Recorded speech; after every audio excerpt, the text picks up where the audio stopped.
Yes, we are soft forking a room together. Hello, everyone.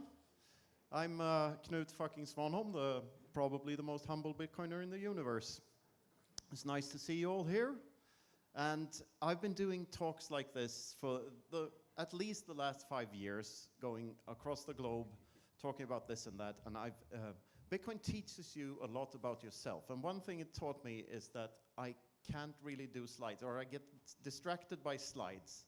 And the more I prepare a talk, and the more slides I put up there, and the more text I put on the slides, the more distracted I get by them, because I am a horrible multitasker. I can hardly chew bubble gum and walk straight at the same time. I can do one thing at a time.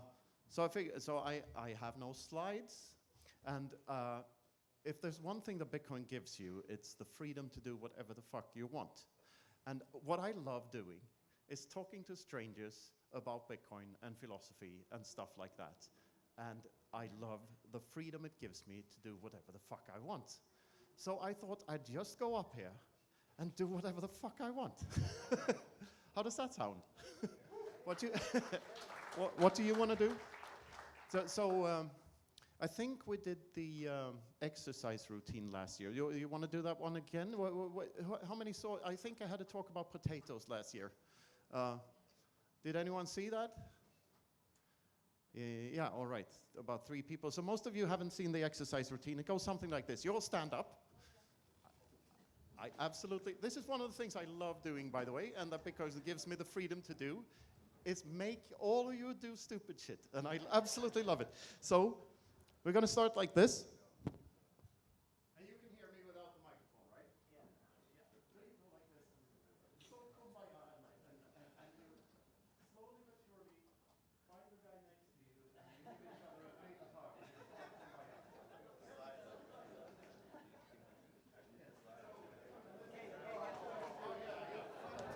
This is lovely. So organizing Bitcoiners to do stuff together is a bit like herding cats, because we're not collectivist, statist cucks, any of us. So it's very hard to do this. But the other exercise, come on, stand up again. You're not getting away that easy. So the other one is to, since we all were a bit collectivist here and you're thinking, what the fuck is he on? Like, why is he trying to dupe us into... To come together over a cause that we all think is worth fighting. Just do what I do. So hands up again. And I'm going to move to the side. You just stay where you are. And hands down. And to the side like this. Ass back. And fuck the banks!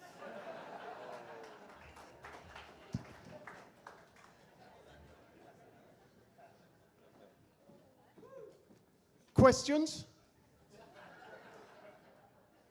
I'm serious. Let's start with a question. Does anyone have a question? Anything? Yes? Why are so many people still not in Bitcoin? Oh, why are so many people still not in Bitcoin? That is a very good question, and it reminds me of this wonderful meme. So pretend I had a slide here with the Osho meme, where he says, democracy is for the people, by the people, of the people. And then there's a long pause, and he says, but the people are retarded. And this is why most people haven't grokked Bitcoin yet. Unfortunately, humanity has a proclivity, I should say proclivity in the Jordan Peterson accent. Most people have a proclivity to fall for the statist bullshit, because we're being propagandized from a very early age. We go to schools that are government subsidized. We read and watch government subsidized media. All of the subsidies are funded by you, by someone stealing your stuff through taxes and inflation. And the reason it's so huge and that it works so well is the hidden tax of inflation, which makes politicians extremely powerful in comparison to what people think. Like, we think we pay the taxes and that's how much money they get, but they get a lot more than that because they can print money, or they're close to the money printing apparatus. And that skews all incentives. So if we take it from the very basics of human action and human interaction specifically. So if I have something for you and you have something for me, we can voluntarily exchange that. And in doing so, we do that because we believe that the thing you have will be more valuable to us than, and vice versa. So you think the thing I have is more valuable to you, I think the thing you have is more valuable to me. Money solves two basic problems in this type of interaction. And the first is the mutual coincidence of needs that is needed in a barter system. So for instance, if you have a cup of coffee and I have a cup of tea, and I want tea and you want coffee, then we're both better off because we can just exchange that. However, if I don't want tea, because I don't like tea, I think it's sort of gay, then the exchange simply doesn't happen. I need to believe that I'm better off after the exchange. And this is the basis for how the entire economic pie grows. Like, if I can give you something that you want, you give me something I want, I can theoretically at least utilize that thing better, and we can build a civilization. So if we imagine Robinson Crusoe, like I'm gonna give you the TLDR on fucking everything here. So if you imagine Robinson Crusoe catching fish with his bare hands on the island, like this. He will not catch very many fish per time unit. However, if he can set aside some fish and eat only very few fish per day, and instead of spending his days catching fish with his bare hands, construct a fishing net, after he's done that, he can catch more fish per time unit. This is what is called a lowering of a time preference. Robinson lowers his time preference and constructs a net which is delaying his gratification but generating a higher yield in the future. If we imagine Friday catching rabbits with his hands, he won't catch very many rabbits per time unit. But if he can construct a spear, he can catch more rabbits per time unit, and then they can trade the rabbits for the fish and also the spear for the fishing net. So Robinson can give the fishing net to Friday, and thereby he can catch fish also. We're all better off. This is the civilized way of doing things, is the consensual trade. That's what civilization is. The opposite of that is barbarism, which is where instead of giving Friday a fishing net for his spear, I just club Friday to death and take his spear. Then sure, I get the spear, but I get none of the benefit from Friday being alive to construct more things in the future. So we live in a world of where every single item you know of is a mixture of the two. So the chairs you're sitting on, the clothes you're wearing, everything in here is a product of this voluntary interaction between people. But it's someone, probably during the chain, people paid taxes on their income while constructing the chair. You probably had a VAT tax on the chair, and it was all traded with money that someone can inflate, which is, all of that is called interventionism, and it's the equivalent of lightly killing Friday, just killing Friday to a small extent. I mean, this is kind of hard to explain, but imagine, yeah, bleeding him to death is a good way of putting it. So if you have 100% taxes on everything in society, you will, that's being a slave. If you're taxed to 100%, you're 100% a slave. If you're taxed to 0% and you get to keep all the fruits of your labor, you're not a slave. So we're still living in partial slavery, every one of us, every day, because we all need to use fiat at some point. But what we're trying to do with Bitcoin is like set aside all that and build a new parallel society where none of that exists, where we're actually incentivized to help one another and get what we want, and therefore meet more ends in total over time. And this is such a ginormous revolution in so many ways. So people miss how big this thought is. because first of all, I have a slightly different view of Bitcoin than most other Bitcoiners, I think, because I don't view them as actually ownable. So if you make a distinction between possession and ownership. So possession is physical control of a thing. Ownership is a legal relationship between me and a thing. So I can give Joseph my shoe, and he will be in possession of the shoe, but I'm still the owner of the shoe. And when I ask to get it back, he can either refuse to give it back or give it back. And if he refuses, hopefully the society around him will think that's a bad move and that I'm the proper owner of the shoe. So somehow society around me will make sure that I get the shoe back. This is sort of the legal system, how it's supposed to work. However, it's skewed by the skewed incentives of the fiat system. So it favors people in power.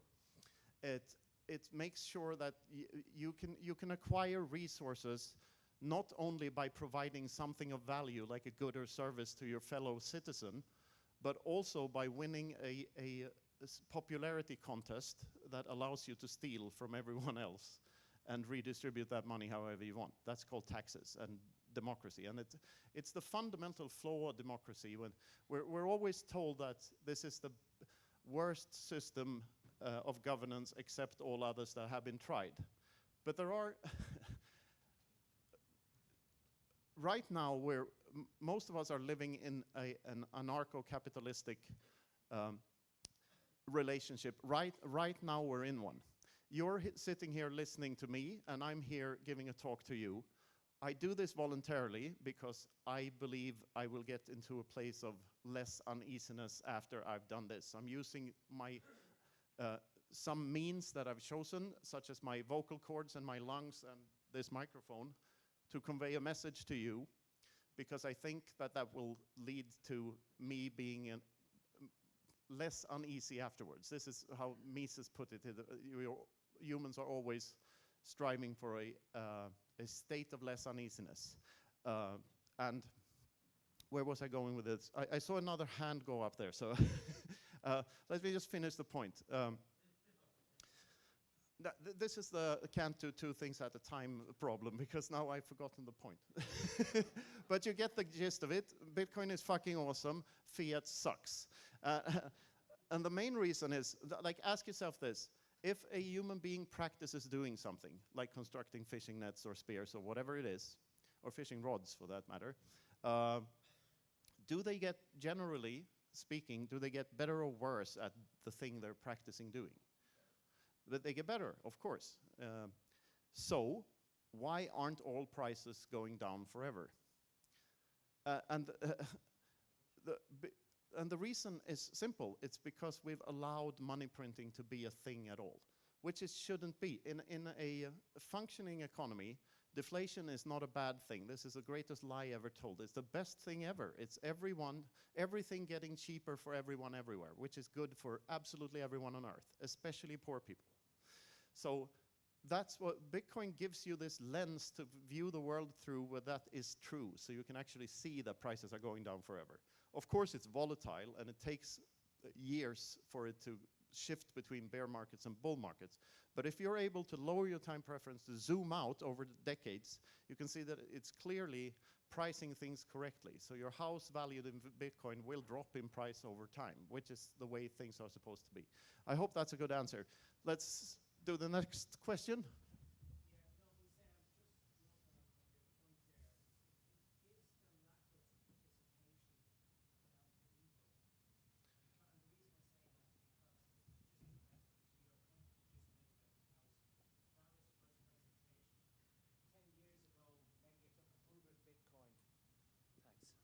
Maybe 10 years ago, it took 100 Bitcoin to purchase a house, whereas today it takes 3 Bitcoin. So it's kind of like a no-brainer, the value in the Bitcoin.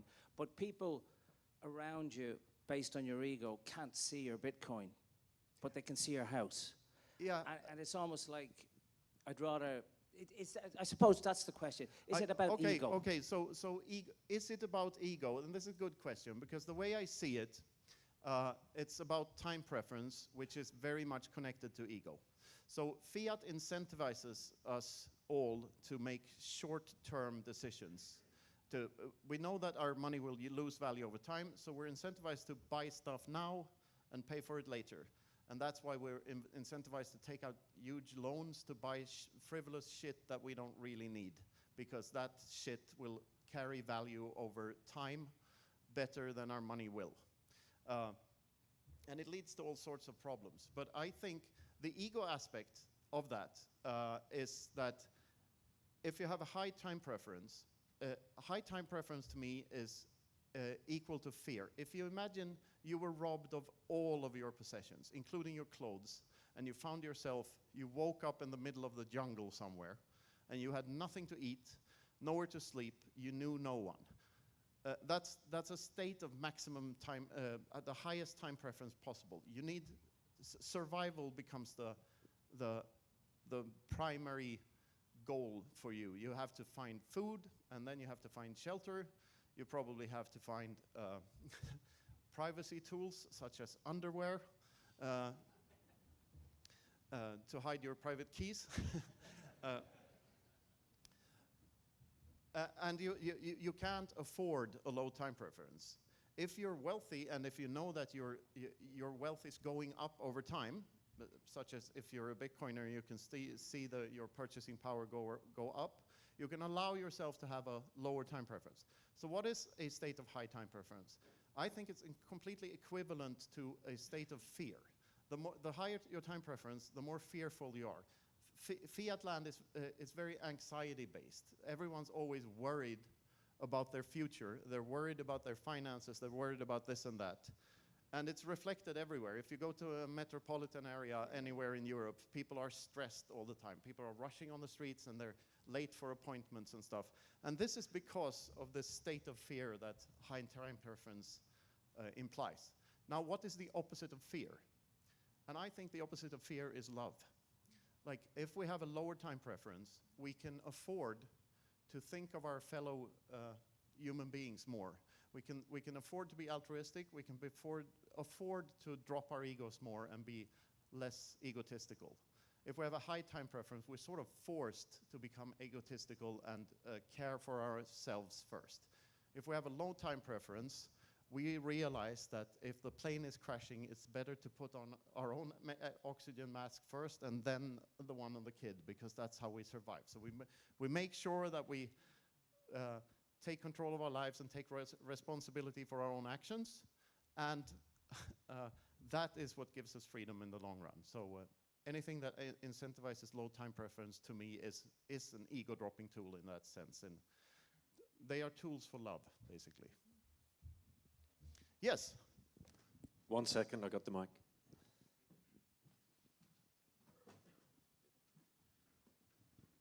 Cheers. Hi, nice to meet you. A person was told me when it comes to Bitcoin that every person has their own side of the same story. And I'm just wondering, I don't know how long your journey has been, but based on what you know now, because we're always learning, if you're to go back in time or look back based on what you know now, would you do anything differently? I have no regrets. I mean, that can be an interesting thought experiment, but I don't view that as super valuable. Everyone thinks they're late to Bitcoin.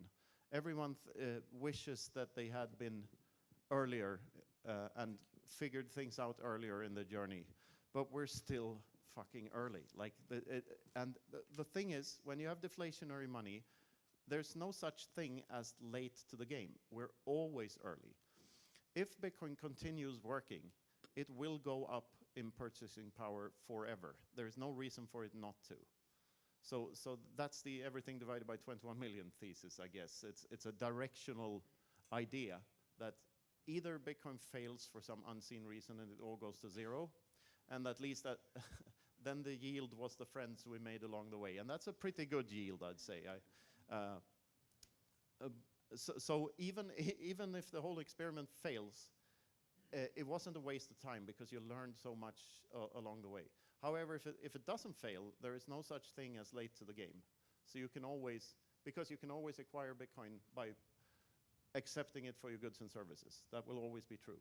And that's what we need to do. Like all this paper Bitcoin stuff, all these other use cases for Bitcoin and all the bullshit, all the shit coins, all the financial instruments, they're just noise in comparison to the real freedom that's just controlling your own keys and getting to know and interact with other Bitcoiners does.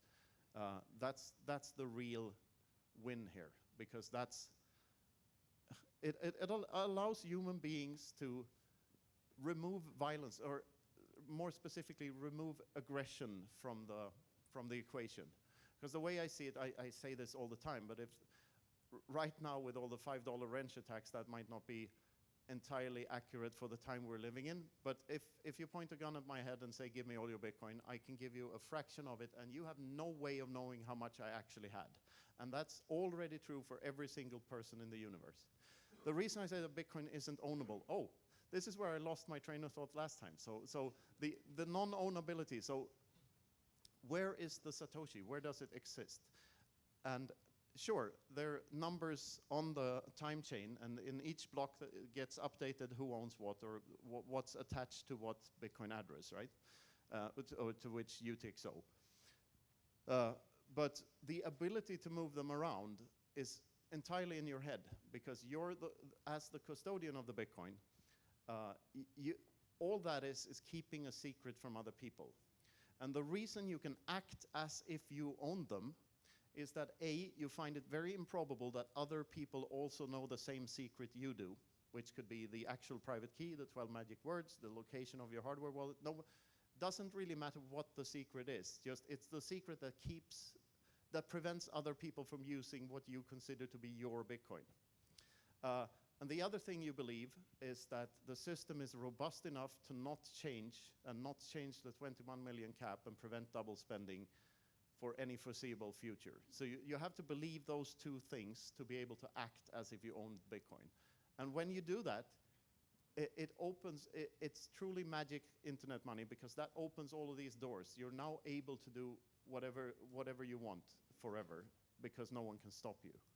And I think that's a superpower. And to me, what that really did is that it just showed human beings that there is a way of interacting voluntarily and with consent that doesn't require governance, aggression, or violence. It doesn't require a third party deciding whether the transaction is okay or not. We can now do things without permission, and to me that is what love is. It's the cliche thing is that the Beatles said all you need is love.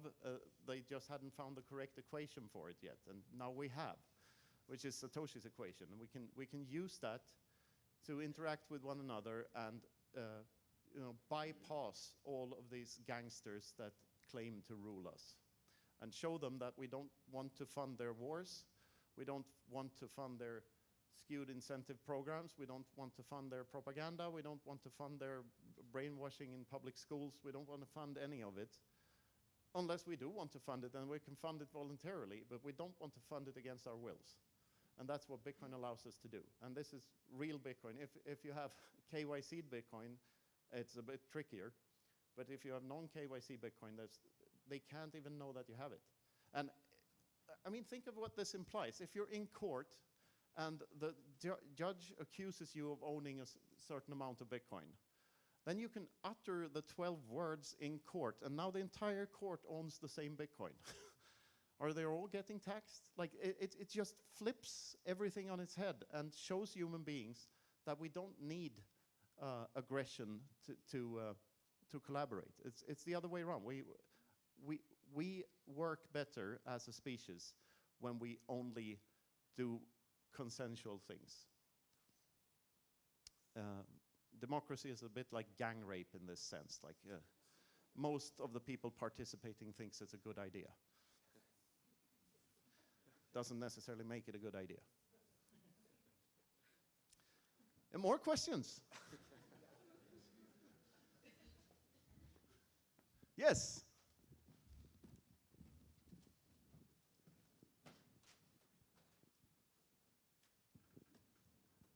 Hi. Are BlackRock and the Bitcoin ETFs pure evil, or will they be the key driver for price and mass adoption? Oh, that's a good question. I'd say they're a remnant of the legacy system, and this was always going to be the way Bitcoin got adopted. There are going to be a lot of people trying to co-opting it over time. But in reality, I think Bitcoin is co-opting them rather than BlackRock co-opting Bitcoin. That's what's really going on. They're a product of the fiat system. We can't do anything about them acquiring Bitcoin. However, at the end of the day, Bitcoins can't be owned by institutions, really, because institutions aren't real. They're just people that have decided on certain things.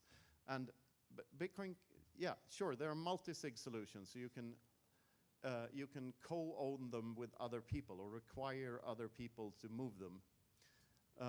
But at the end of the day, there's a secret keeper somewhere. So if you choose to buy MicroStrategy stock, for instance, let's just take that as the most obvious example. There are many other similar things, but if you buy that, you have to trust, first of all, Michael Saylor to not die or say anything stupid within a certain time frame. You have to trust MicroStrategy's entire board to not come to a decision that they're going to sell their Bitcoin or do something else stupid.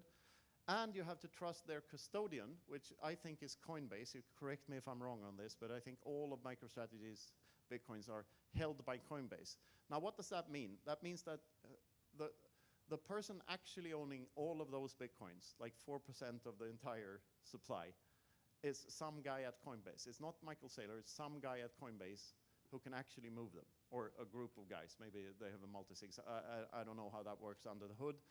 But the point still stands. You're trusting these institutions.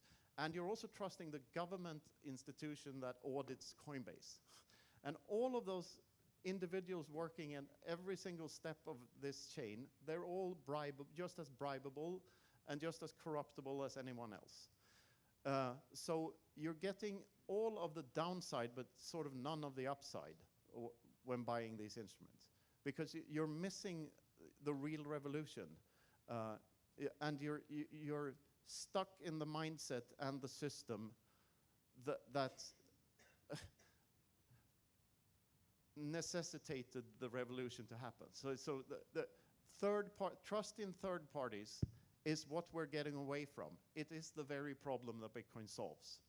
So if you decide to do these things with your fiat and buy these other instruments that are sort of built, I wouldn't say on top of Bitcoin, I would say like, they're trying to fit a square peg in a round hole. They're trying to like view Bitcoin as something that is compatible with the legacy system, which it really isn't. It is the remedy to the fiat system. It is the antidote to the dollar, not something that we should try to make dollars by using in this way. So I think it was inevitable that this would happen, but there's a lot of paper Bitcoin out there. Some estimates say that there's like 5 or 6 times more paper Bitcoin than actual Bitcoin, meaning that there's maybe 100 million paper Bitcoin and still only 21 million real Bitcoins. And all of that paper Bitcoin will at some point rug pull someone somewhere. There's no way that it won't. So only keep in fiat what you're willing to lose. And fiat derivatives, fiat instruments, fiat cars. That's time, Knut. It's time? Don't we have it? You sure we don't have time for a Q&A? No, All right. that's going to have to be in the bar. Well, thank you very much.